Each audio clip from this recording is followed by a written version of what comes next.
Olá, mulheres. Aqui quem fala é Viviane Martinello, do Esposas que Oram. Nós estamos juntas estudando o livro Mulheres com Espadas, da Lisa Bever e da editora Chara. Hoje nós estamos no áudio 23 e entrando para o capítulo 13, Espada do Perdão e da Restauração. Às vezes, ao perder uma batalha, você encontra um novo caminho para vencer a guerra. Imagine uma espada descansando aos pés de um trono. A espada, por enquanto, está guardada e será mais tarde utilizada para um propósito maior. Reis conquistadores exigem lealdade dos cavaleiros que um dia se opuseram a eles. Cada nobre, naquele novo reino, apareceu diante do rei e lançou tanto a sua espada quanto a si mesmo aos pés desse novo senhor. Às vezes, o rei colocava o pé no pescoço do cavaleiro.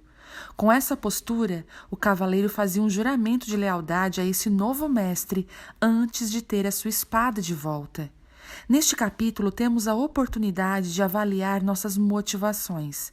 É importante descobrir se estamos lutando contra alguém ou alguma coisa ou verdadeiramente lutando a nosso favor. Por exemplo, você pode ser contra o aborto, mas isso não necessariamente significa que você é a favor da vida.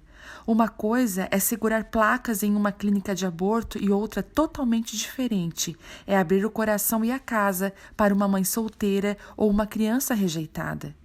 Você pode ser contra o assassinato, mas não está disposta a fazer o que for necessário para preservar a vida. Esses tipos de transições em nossas motivações acontecem quando percebemos que somos devotos a uma causa maior do que aos nossos direitos e opiniões individuais. Apesar de nós ter sido confiada a espada do Espírito, não estamos armadas para ferir. Nós liberamos cativos e prisioneiros em vez de aterrorizá-los e cegá-los. Existe sempre algo maior acontecendo. Assim como as armas da nossa guerra não foram forjadas com as substâncias corruptíveis da terra, nós não travamos uma guerra de acordo com as regras do planeta em que nascemos. As armas devem ser usadas de acordo com as leis da esfera de onde elas se originaram, e a nossa vem de um lugar onde o metal é refinado na essência da verdadeira luz, e os cortes da espada são perfeitamente amolados para uma vez cortar e curar. Portanto, a motivação para forjar essas notáveis armas espirituais deve da mesma forma ser refinada. O livro de Gálatas dá uma lista extensa de armas humanas e suas motivações: feitiçaria, ódio ou inimizade, explosões de raiva ou ira, rixa, dissensões e divisões, heresias, inveja e assassinato. Todos esses instrumentos materiais e seus objetivos estão ligados à queda. Em contraste ao efeito dessas armas sujas, o apóstolo Paulo nos dá uma janela para a razão por trás do nosso poder. Porque se eu me gloriar um pouco mais a respeito da nossa autoridade, a qual o Senhor nos conferiu para edificação e não para destruição vossa, não me envergonharei. 2 Coríntios 10, 8. Nós não lutamos para destruir, mas para construir. A autoridade que o céu empresta a nós na terra é para destruir o mal, fazendo o bem. Só porque tenho caminhado com a espada da palavra de Deus em minha cintura por mais de 3 décadas não significa que sempre a utilizei bem. Algumas vezes brandi a espada com raiva e feri o que precisava ser curado. Outras vezes, deixei a espada na bainha quando precisava desembainhá-la e servir os cativos amarrados e aprisionados. Quando meus filhos eram pequenos, houve um longo período no qual a minha espada ficava na cabeceira enquanto eu cochilava. Durante esse tempo, eu virava as páginas da Bíblia para ler os salmos e caía no sono. Os meses passavam, enquanto eu cuidadosamente evitava usar o corte afiado da minha espada para penetrar em meu mundo cheio de afazeres. Nessas páginas, quero compartilhar com você uma longa partida de esgrima pessoal repleta de contratempos e finalmente de triunfos. Pouco tempo depois de tornar-me cristã, percebi que a mão de Deus estava sobre mim para ministrar a outras pessoas. Comecei a me preparar com sinceridade, mesmo não fazendo ideia do que seria esse ministério. Eu lia minha Bíblia, ia à igreja sempre que havia um culto, participava de seminários e servia. Em um desses muitos encontros, um ministro visitante proclamou com grande convicção que se toda a sua família não fosse salva, não fazia sentido você pregar a palavra para os outros. O que ele queria dizer era que se sua vida não fosse impactante o bastante para convencer aqueles mais próximos a você da verdade do Evangelho, por que outra pessoa deveria ouvir o que você tinha a dizer? Posteriormente aprendi que aquelas palavras não eram exatamente verdade, mas na época eu os guardei convictamente em meu coração. Considerando que meu pai estava longe de ser salvo, intensifiquei meu tempo de oração. Ele era um exemplo clássico de tudo que as palavras gentil e perdido queriam dizer. Ele fumava incessantemente, bebia excessivamente e não conseguia formar uma frase sem usar palavras de baixo calão. Na minha visão, ele enganou várias vezes a minha mãe e abandonou os filhos.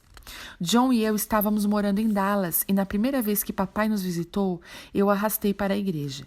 Durante o culto, eu lançava olhares para ele na esperança de que papai sentisse todo o peso do seu pecado, a desaprovação de sua filha e o convencimento do Espírito Santo. Eu não queria que existisse espaço para dúvida quando o pastor fizesse a pergunta final: se você morresse hoje à noite, para onde iria?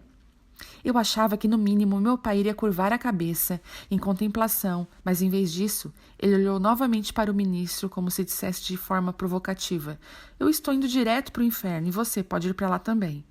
Meu pai não demonstrou qualquer temor durante o convite de salvação. Desesperada, peguei em seu braço na tentativa de arrastá-lo para o altar. Indignado, ele livrou-se das minhas mãos. Talvez ele não entenda o que está em risco. Para esclarecer-me, curvei e sussurrei: papai, Jesus é o único caminho. Se o Senhor não fizer essa oração, irá para o inferno. Essa observação não teve um bom resultado. Pelo que me lembro, ele estava a ponto de me dizer um xingamento. Qualquer porta do coração dele que imaginei que pudesse estar aberta havia se fechado com violência e sido bem trancada. Meu pai ficou aliviado quando retornou para sua vida desregrada na ensolarada Flórida e deixou para trás sua filha, Bíblia, no Texas. Como não sou de desistir facilmente, entrei em contato com amigos na Flórida e dei a eles o número de telefone do meu pai. Minha fé decolou enquanto orava para que, de alguma forma, essas pessoas totalmente estranhas passassem a ser as pessoas perfeitas para alcançar o meu pai. Quando essa tentativa falhou, decidi que era tempo de usar o armamento pesado. Separei um fim de semana inteiro para jejuar e orar pela conversão do meu pai. E não me cansava. Marchava e orava, prostrava-me ao chão e chorava, ajoelhava a minha cama com a Bíblia aberta e recitava as promessas de Deus. Pouco tempo depois, me vi olhando para o telefone, desejando que ele tocasse. Eu não podia esperar para ouvir a voz do meu pai compartilhando como ele foi arrancado do controle de Satanás. O telefone nunca tocou, mas eu de fato ouvi a voz do meu pai. Meu pai celestial sussurrou uma pergunta em meu espírito: Lisa, você sabe que eu amo seu pai mais do que você o ama? Para ser honesta, na época achei essa revelação um pouco chocante. Então eu permaneci calada. O sussurro continuou: eu o quero comigo mais do que você o quer comigo. Lisa, entregue-o a mim. Você não pode salvá-lo. Depois me lembrou de uma promessa em sua palavra. Eu não disse: crê no Senhor Jesus e será salvo tu e a tua casa? Atos 16:31. Essa é a minha promessa para você quanto ao seu pai. Creia nela e pare de agir dessa forma. Apenas ame-o. Abri a minha Bíblia em Atos e marquei o versículo, colocando então toda a minha confiança na palavra. A fé é a confiança deliberada no caráter de Deus, cujos caminhos algumas vezes você não consegue entender. Pouco tempo depois disso, dei à luz ao nosso primeiro filho, Addison. E nossa família se mudou para a Flórida, para a mesma cidade onde meu pai morava. Então, exatamente antes de Alec nascer, meu pai perdeu o emprego e se mudou para algumas horas de distância na costa da Flórida.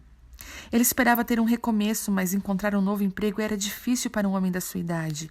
E meu pai, que antes construía casas customizadas e clubes campestres, se viu trabalhando em pequenos reparos. Ele caiu em depressão e passou a beber não só à noite, mas durante o dia também. Ele não nos visitava mais e às vezes que íamos vê-lo, ele estava bêbado antes mesmo do anoitecer. As visitas assustavam meus filhos. Eles não entendiam por que meu pai falava enrolado e por que falava alto. Delirava e chamava a mãe deles pelo nome da ex-mulher.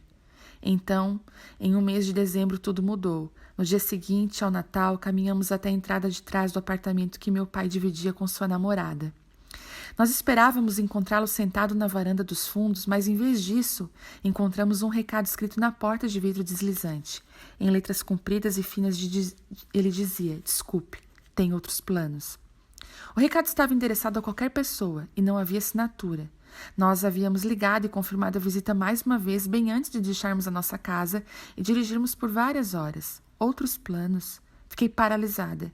Segurando o recado rabiscado em minhas mãos, eu pude ouvir meus filhos me perguntando: onde está o vovô?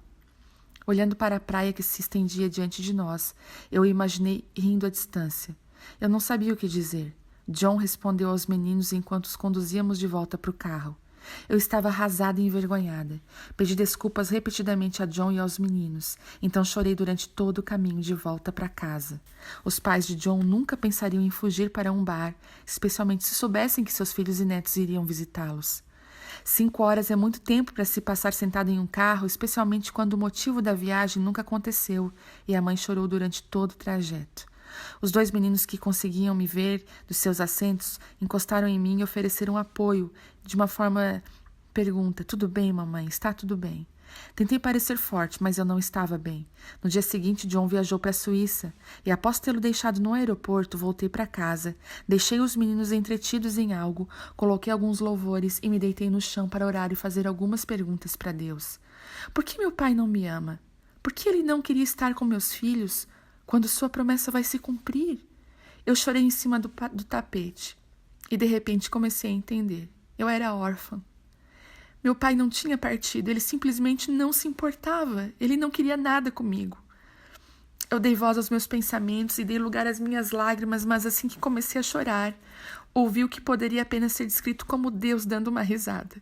O som era tão incrivelmente inadequado naquele momento que levantei minha cabeça, olhei ao meu redor e então eu ouvi sussurrar: você está vendo essa situação de maneira errada. O que você vê como rejeição, eu vejo como adoção. O quê? Quando você é completamente rejeitada pelo seu pai natural, você é completamente adotada por mim. De certa forma, seu pai renunciou a qualquer direito que ele tinha sobre você, e agora não existe nada entre nós. Você é toda minha. Sério, eu estava ouvindo corretamente? Se John precisa de alguma coisa, ele pode chamar o pai dele. Se você precisar de alguma coisa, venha diretamente a mim. Tudo bem, uau! No momento em que descobri que era órfã, descobri que era adotada.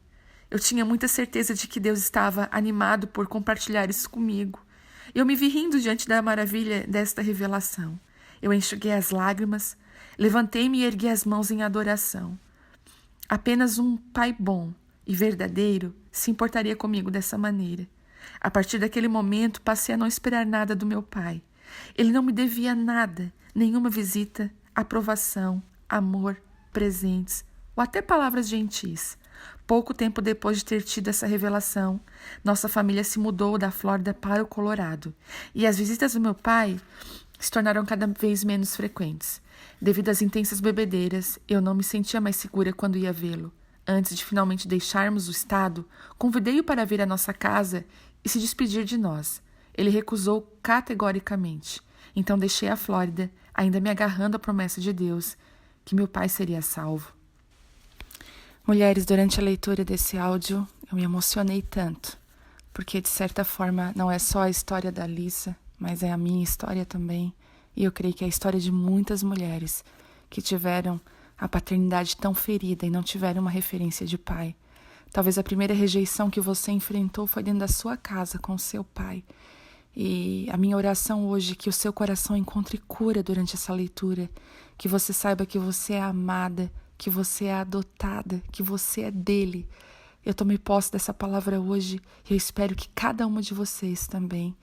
Me perdoe pelas lágrimas durante a leitura, foi inevitável, mas eu quis deixar elas aqui registradas para que vocês saibam que esse livro não tocou somente cada uma de vocês, mas ele atingiu meu coração como uma espada. E juntas, para os próximos capítulos, falta aí mais ou menos 4, 5 capítulos, e nós vamos continuar a leitura no próximo. Deus abençoe cada uma de vocês.